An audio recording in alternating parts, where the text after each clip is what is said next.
Agora, professor Suano, para a gente fechar esse círculo aqui, dessa rodada de economia, né, vamos falar do editorial do Estado de São Paulo, que ele ficou meio bipolar, o jornal O Estado de São Paulo, cabe dizer.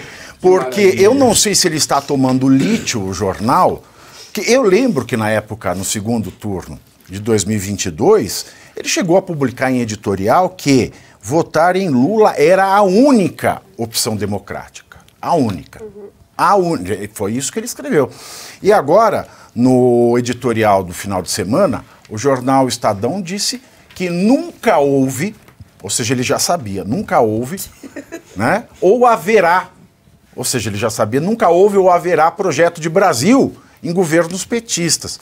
O texto, que é um texto muito duro, professor, ele diz que aos olhos do governo, o maior problema do Brasil hoje não é a política fiscal, não é a fome, não é a educação, não é o emprego e não é a miséria.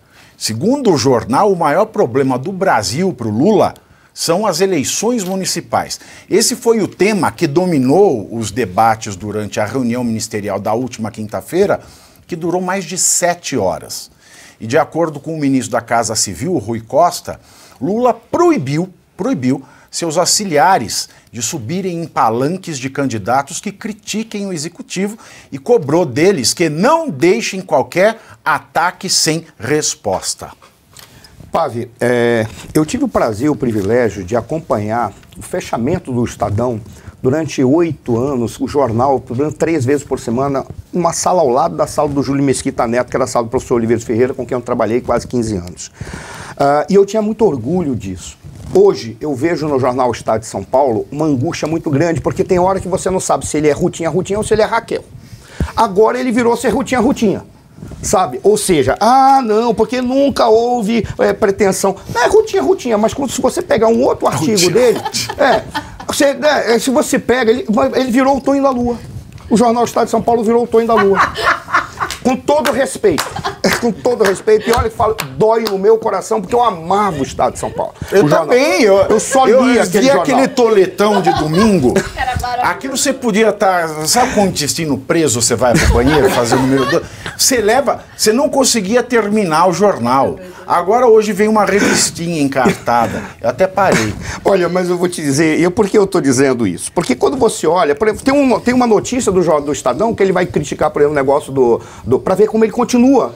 E ele, no mesmo jornal, na mesma edição, ele é Rutinha e vira Raquel. Ele fala assim, quando o governo de extrema-direita da Arábia Saudita deu joias de presente pro Bolsonaro. Esse cara tá brincando, ou seja, ele tá apostando numa coisa que é pior do que aquilo que está na Bíblia, seja quente ou seja frio, não seja morno que você será vomitado. Ele tá sendo pior.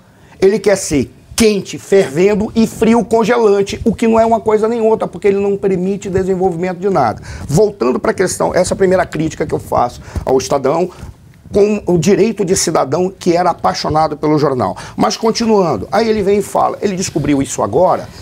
Eu tive a oportunidade de participar de um debate em 2002, pouco antes das eleições, em 2001, pouco antes das eleições que colocou o Lula na presidência da República. Foi 2002, exatamente. Pouco antes das eleições colocou o Lula na presidência da República e eu analisei o programa de governo do Lula.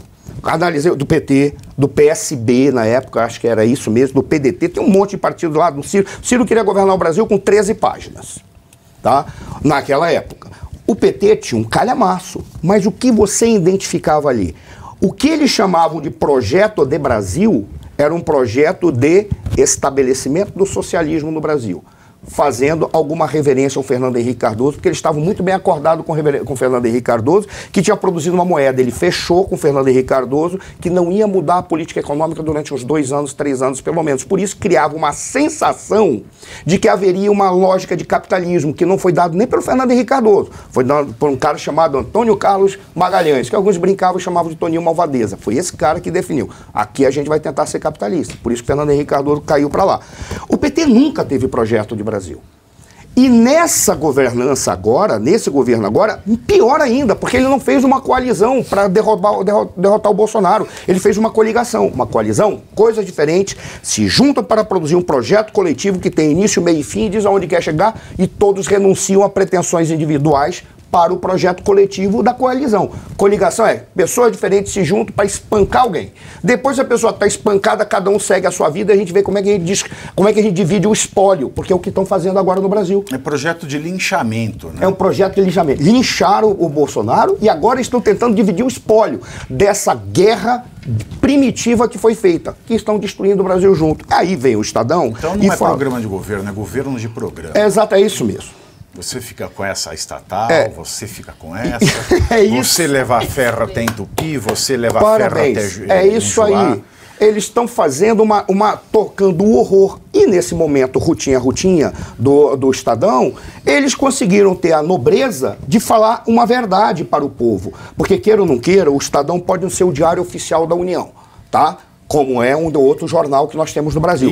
Mas ele é um dos grandes. Não, eu acho que não. Eu acho que o outro grande jornal, que é a Folha de São Paulo, ela tem batido mais no governo que qualquer outro jornal tradicional da imprensa. Sabe por quê? Porque parte dos esquerdistas lá de dentro são trotskistas, que não gostam do Estado. Então eles não gostam de stalinistas como José Dirceu. O Lula não é nada. O Lula, se fala que o vice-presidente, o Geraldo San, é uma planária, o Lula ainda está num processo evolutivo para chegar numa planária, porque o Lula é apenas um frontispício de uma loucura que colocaram no Brasil. Com todo respeito. Mas aí você pega e vê, a Folha é mais fácil de querer bater. Por quê? Porque eles são trotskistas. O trotskista não gosta do Estado. O que diferencia o trotskista do liberal? É que o liberal gosta da propriedade e aceita, defende a propriedade. O trotskista acha que o mal é a propriedade.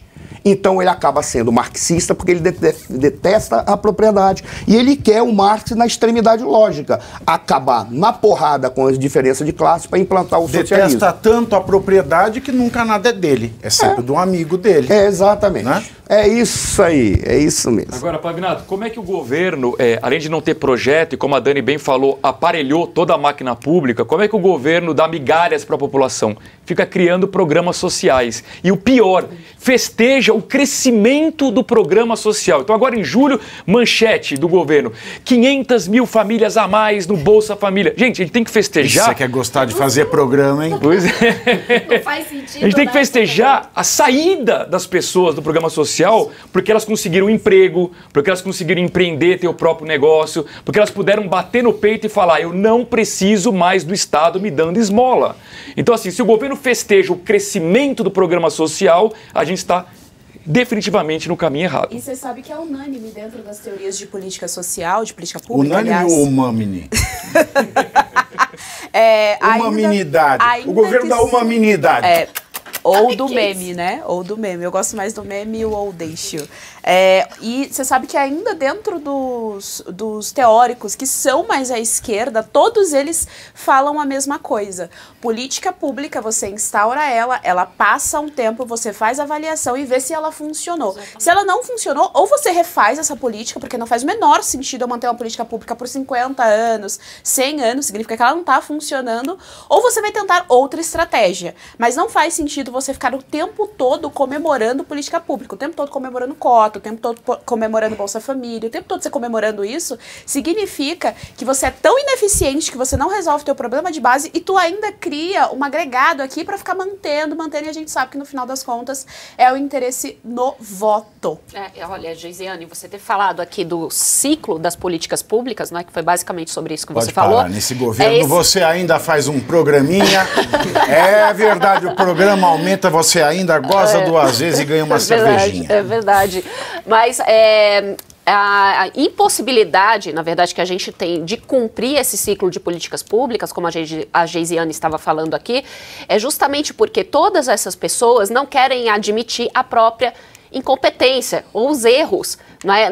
Parece que, principalmente aqui no Brasil, existe essa cultura de não querer apontar, bom, nós temos os relatórios de avaliação, os números estão apontando que este projeto não deu certo e nós precisamos repensar, reavaliar o que está acontecendo. Isso é no geral, tá, gente? Eu sou gestora, eu trabalhei muitos anos como gestora de políticas públicas. Olha que o Dória também não é político, ele é gestor. Não, pelo amor de Deus. Eu sou, vem me rasga uma dessa, eu sou gestora. Não, Não, mas eu trabalhei muitos anos com gestão de políticas públicas e cooperação internacional para desenvolvimento local.